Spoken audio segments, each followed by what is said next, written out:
viviendo aquí y haciendo cosas con el ciclismo. Para mí es un placer poder comunicarme con la audiencia y con todos los hermanos de Uruguay. Héctor, ¿cuánto hace que está en España? ¿Cuánto hace que se fue? Bueno, yo vine aquí en el año 78. Ya han pasado bastantes años. Sí, la claro. verdad que vine aquí con un contrato deportivo por un año y bueno, y aquí sigo. Desde el 78, Aquí, 40 y pico de años. Sí. Claro. Y desde el año 82, cuando terminé de correr, en el año 82, empecé a hacer los títulos de entrenador y hasta ahora es lo que hago. Sí, además... ahora estoy jubilado. Qué bueno. Sí. Porque se fue a correr, ¿no? Pero después que terminó su carrera como ciclista, ¿le daba para vivir con lo que le quedó o tuvo que salir a trabajar en otra cosa, Héctor? Bueno, sí, fueron años... No, el ciclismo no era como ahora. Yo cuando vine en el año 77, fue a la selección española a correr la Vuelta al Uruguay, en la cual yo estaba corriendo ahí, después de Joselín. Sí. Y entonces hicimos amistad con los corredores, o sea, nos conocimos. Y cuando se venía por aquí, José Miguel Echavarri, que fue el creador del equipo Reynolds, me dijo en Uruguay, me dice, ¿te gustaría correr una temporada en España? Y yo le dije que sí, pues, convencido de que sí, pero luego cuando él se vino, yo le decía a mis amigos y le digo, me dijo para ir, pero yo creo que era para quedar bien, no sé qué, que me va a llevar, no sé qué. Y al poco tiempo, al cabo de un mes, no recuerdo, pero muy pronto, se puso en contacto con nosotros y me dijo que tenía un contrato por un año para venir aquí. El equipo salía, pero el equipo salía como amateur, no salía como profesional, no existía todavía el profesional. Uh-huh. Y me dijo que, y le dije que sí. Y lo único que ellos me pagaban la estancia aquí, me daban ayuda económica, pero no me pagaban el pasaje. Y claro, a mí no pagarme el pasaje era matarme, porque... Ahí está, ahí, les voy a pedir yo? Héctor, ahí deténgase porque hay una historia increíble. Y le pido a la audiencia que le presten atención. ¿Es verdad que viaja a España porque sus amigos, viendo que la posibilidad de viajar para pagarse el pasaje era imposible, hicieron un baile, organizaron un baile para recaudar fondos? Sí, bueno, mis amigos, amigos y toda la banda que estábamos, hicieron un baile donde se elegía a la reina de Joselín. Era todo un invento aquello que habían hecho mis amigos, porque ellos querían sacar el dinero para el pasaje. Claro. Y la verdad que consiguieron un local, pagaron la bebida, todo lo que habían tenido que pagar ahí, y después de todo sobraron $1,200. Y vienen y me dice, toma, $1,200. El billete costaba $1,000, recuerdo, y me sobraban $200. Claro. Sí, y yo me vine para aquí, para España, y bueno, para mí era nuevo. Yo había viajado con la selección española, uruguaya, había viajado a diversos países, ¿no? Corriendo, pero claro, venir a Europa ya era complicado en aquella época. Y yo me vine para aquí con $200 en el bolsillo y sin valija porque no tenía nada para ponerle adentro. Yo no tenía ropa para cambiarme. ¿Cómo? Yo me vine con lo puesto.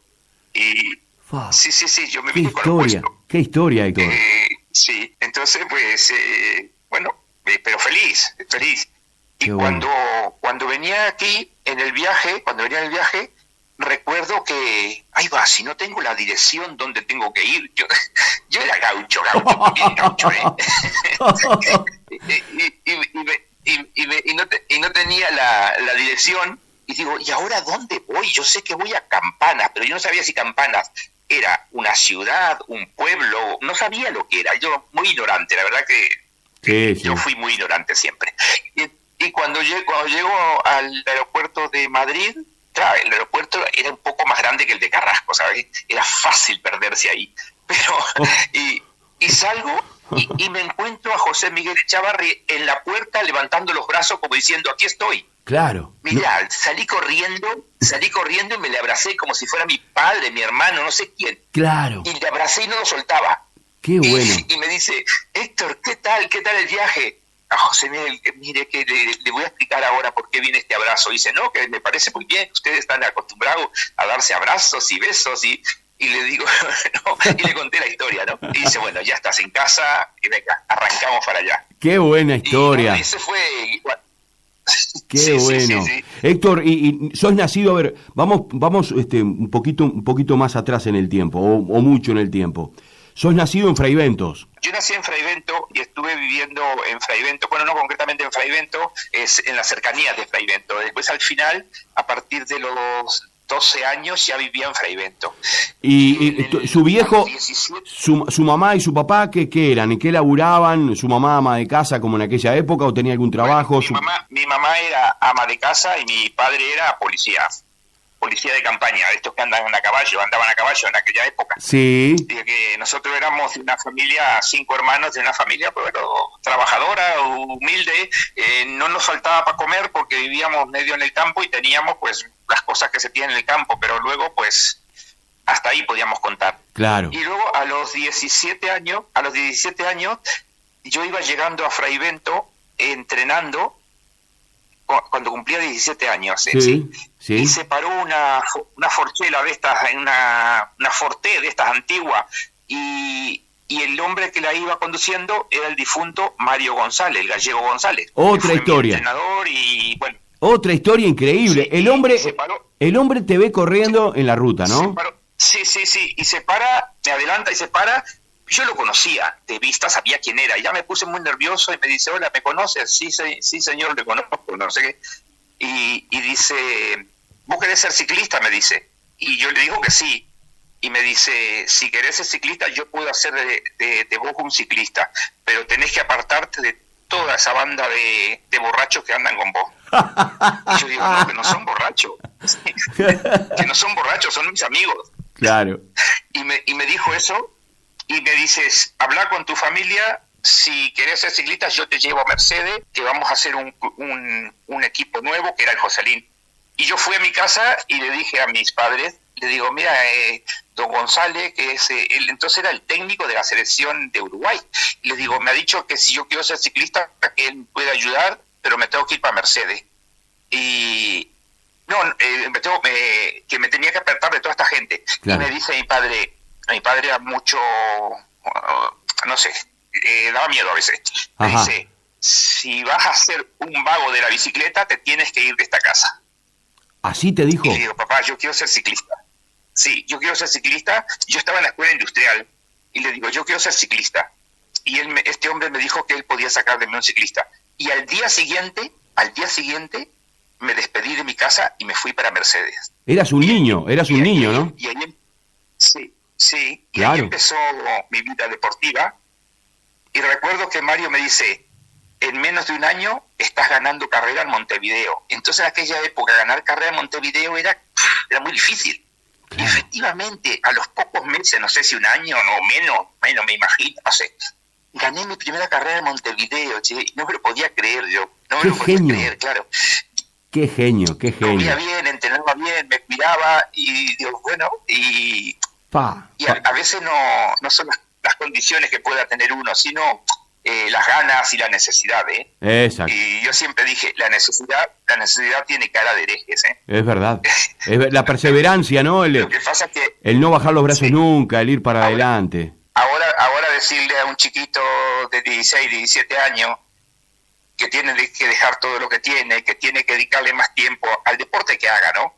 Ahora yo creo que todos van a un 70, un 80%, no dan todo lo que tienen porque hay muchas cosas ahora que nos desvían, ¿no? Exacto. Antes no teníamos nada. Claro. No teníamos nada y bueno, yo me la jugué y gracias a Dios me salió bien. Qué bueno, Héctor. Estamos hablando, le digo a la audiencia, con Héctor Rondán, el negro Rondán, porque muchos nos preguntaban si eras algo del Boca Rondán. Siempre los confundieron, siempre los pusieron como hermanos. No tienen nada que ver, ¿no, Héctor?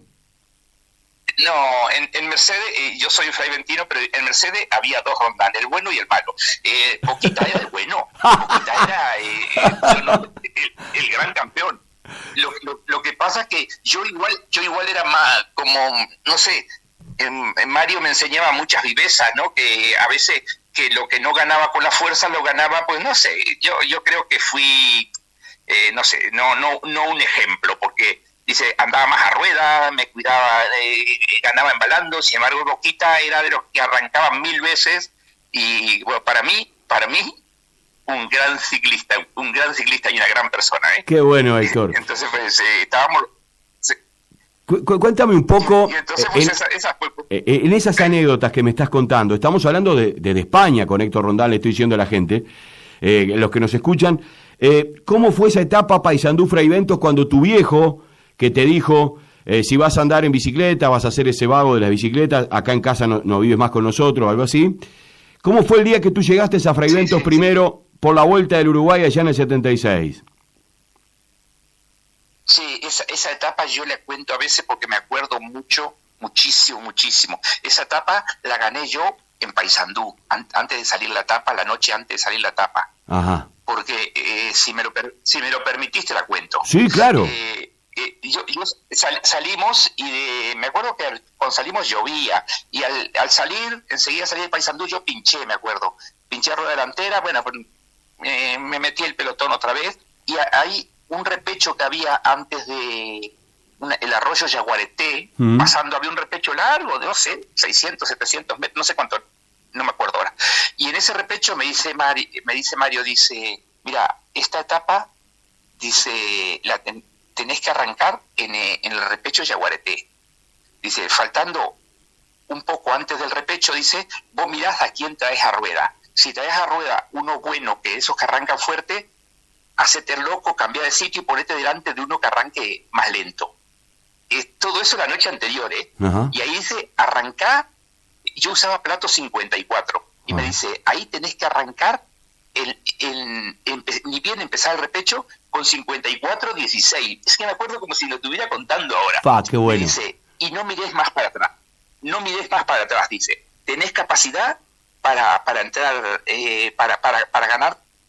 Y yo me acuerdo que, bueno, yo lo que me decía, si Mario me decía, tírate al río, yo me tiraba al río. Claro. Entonces yo venía y recuerdo que a mi rueda, cuando faltaban, ya antes de empezar el repecho, a mi rueda venía Raúl Echeverné.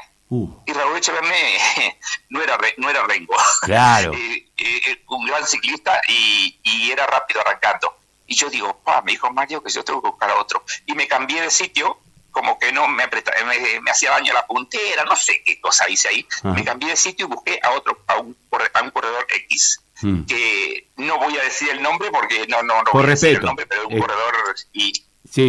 Y entonces hice lo que me dijo Mario y arranqué y no miré más para atrás. Yo no sabía si venía a 10 metros o a 200 metros, no miré más para atrás y terminé ganando la etapa. Y ahí estaba mi padre saltando en el medio de la calle, ese es mi hijo. Y bueno, claro, por supuesto, voy a saludarle y todo esto, pero...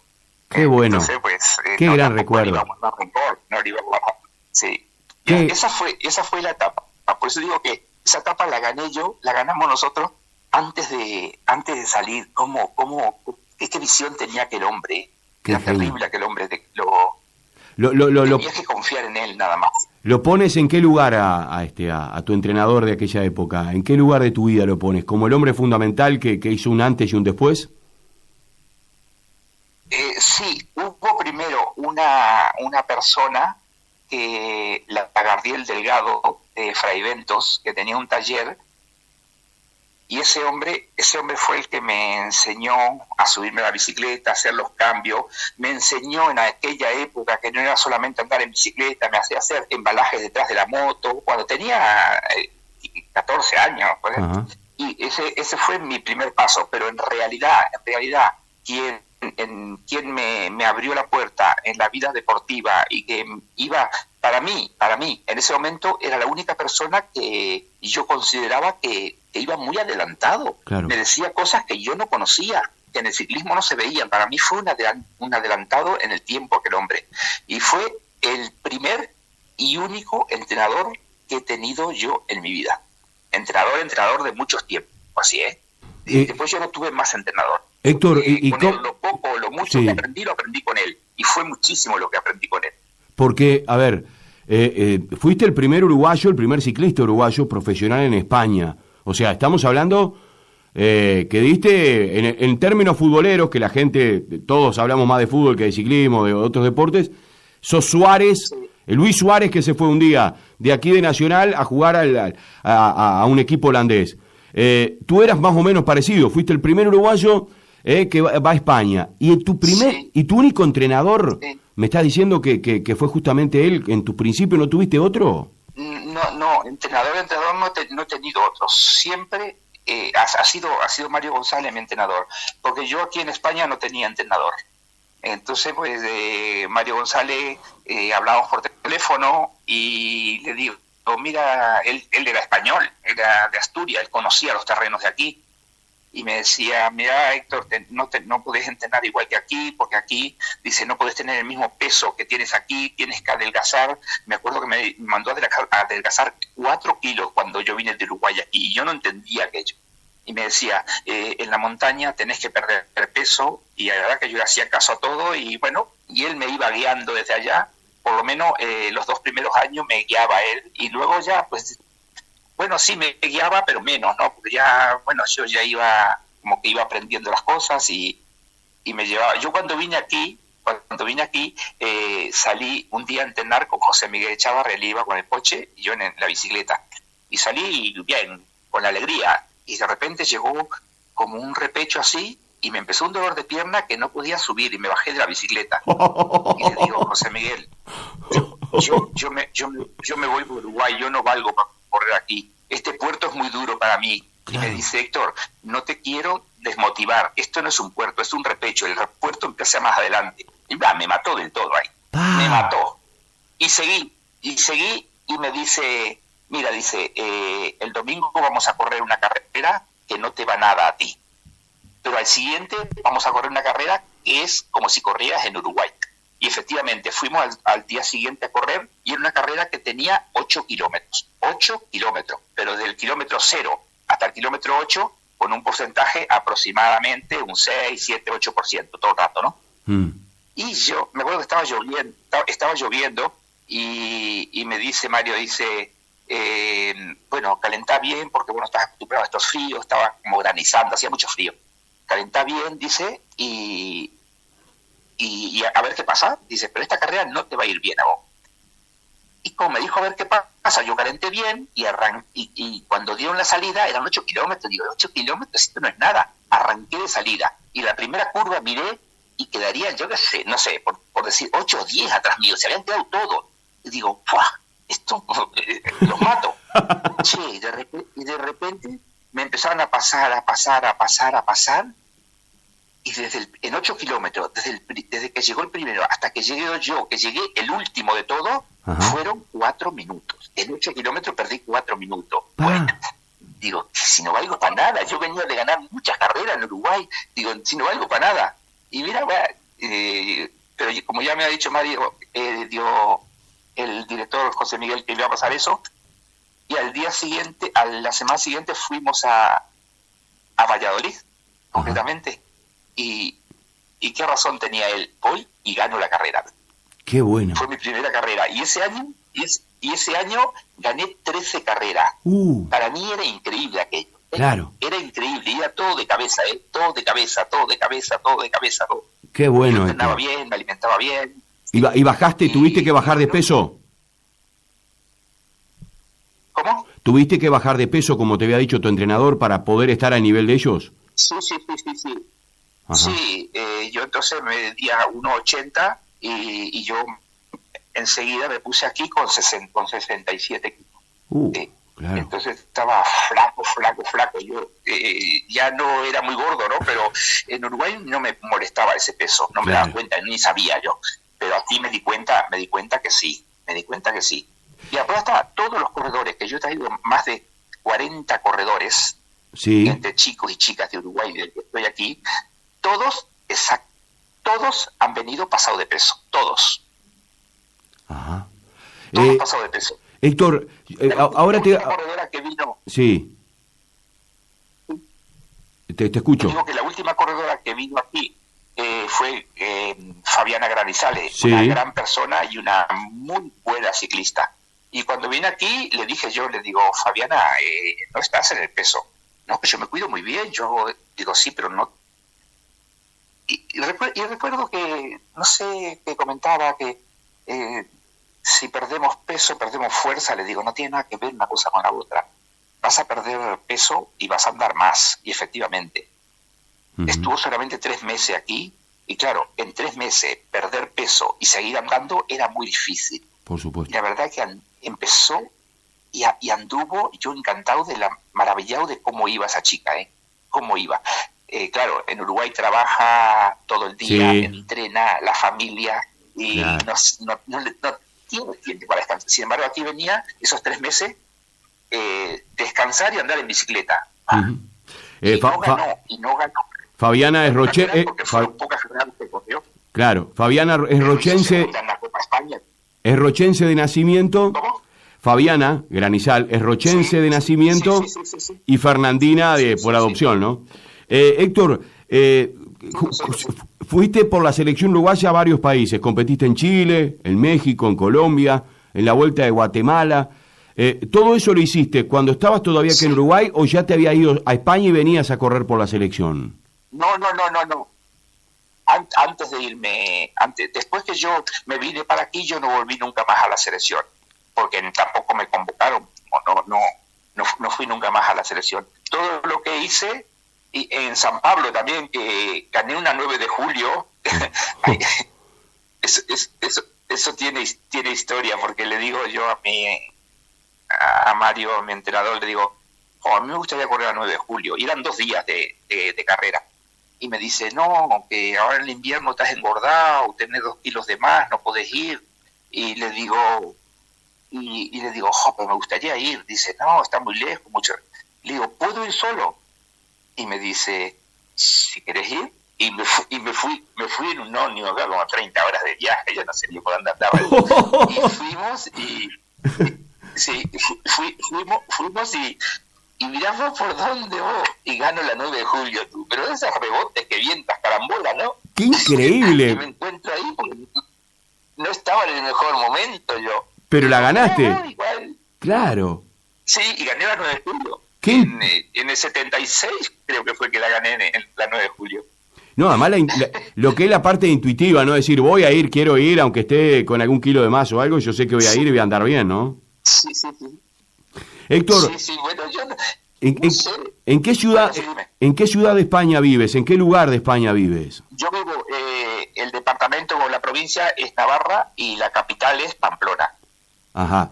Es en el norte, en el norte de España, por ejemplo, aquí de Pamplona a la frontera, hay 70 kilómetros de frontera con Francia. Qué lindo lugar. Una zona cerca de San Sebastián, a 80 kilómetros de San Sebastián. Siempre he estado aquí, nunca me he movido de aquí. ¿Y cómo es Navarra para la gente que no conoce? ¿Qué es? ¿Una ciudad que vive de qué? ¿Del turismo? ¿De industria? ¿De qué vive? No, de la industria. Hay muchísima industria. Entre la industria que hay está una de las fábricas de Volkswagen, que da cabida a muchísimo. Es el pulmón número 1 económico de la ciudad. Es ese. Y luego, derivados de Volkswagen, hay infinidad de pequeñas empresas, una que se dedica a hacer los tubos escape, el otro que hace cosas de los coches, ¿no? Hay muchísimas, que dice que si se para Volkswagen, se para medio Navarra. Claro. Entonces, y luego ganadería, de la ganadería y la agricultura. De turismo no es una ciudad turística, se conoce mucho por la fiesta de los Sanfermines.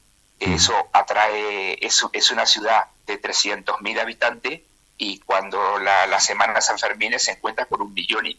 Entonces hay mucha cabida hotelera.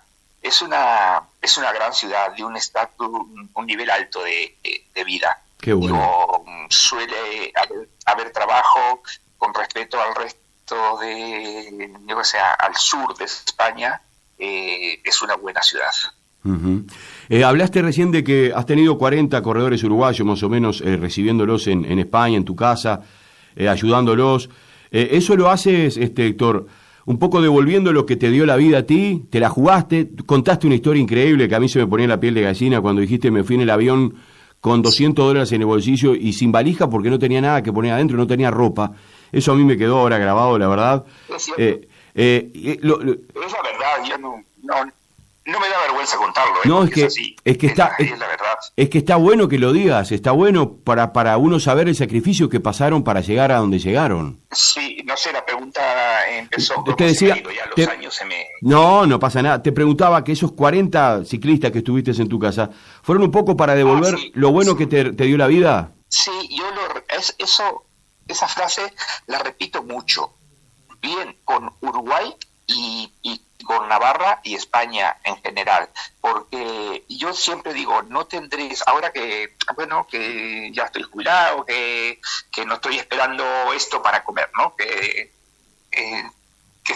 estamos bien. Y digo, yo no tengo años de vida para devolver lo que la gente del ciclismo ha hecho por mí, tanto en Uruguay como aquí en España. A mí en España me han abierto puertas increíbles, y me han ayudado, me han colaborado, se han ofrecido, y ahora mismo, en este momento, sigo teniendo esas puertas abiertas, y yo digo, ¿cómo devuelvo yo todo esto? Yo tengo que devolver pues con acciones, y aquí en España yo, llevo el tema del velódromo, pues ayudo a la gente, nunca jamás les he cobrado nada para entrenarles, nunca les he cobrado, y siempre me han querido pagar los padres, con material, ahora que puedo, pues hay gente que le regala una bicicleta, que no sé, pues colaborando, porque yo digo, si esto hicieron conmigo cuando yo era pequeño, y por eso, y ahora mismo yo tengo una deuda con Uruguay, y necesito un pequeño empujón para claro, yo tengo 68 años, no soy un niño, y digo, tampoco puedo esperar mucho para hacer las cosas, y digo, tengo una gana de ir a intentar tantos años por aquí, ¿no? Siempre aprende algo uno, ¿no? De tanto andar, pues aprende algo. Y digo, ¿cómo me gustaría colaborar con Uruguay? No sé, en enseñar, en transmitir algo de lo que yo pueda haber aprendido. Qué bueno estaría. No me quiero morir con eso, sin llegar a conseguirlo, ¿no? Qué bueno, qué bueno. Intentarlo. Aquí en España lo estoy haciendo en España y estoy contento por eso. Qué bueno sería. Además, en el 2013, por lo que leía de lo que es tu vida en España, fuiste distinguido como el mejor entrenador. O sea que si tendrás cosas para enseñar, más allá del premio, el reconocimiento, lo que como se le quiera llamar, creo que estaría buenísimo que un día pudieras estar en Uruguay, volver a tu lugar de origen, volver a tus cosas, a tus raíces. ¿Qué cosas extrañas de Uruguay, más allá de que llevas 40 y pico de años viviendo allá? No sé, aromas, cosas que todavía retienes de tu infancia, de tu casa. Hay una cosa que por lo menos en mi caso no se va a cambiar nunca. Yo siempre soy uruguayo, esté donde esté. Uh-huh. Y siempre pues me alegro de las cosas de Uruguay, me molestan las cosas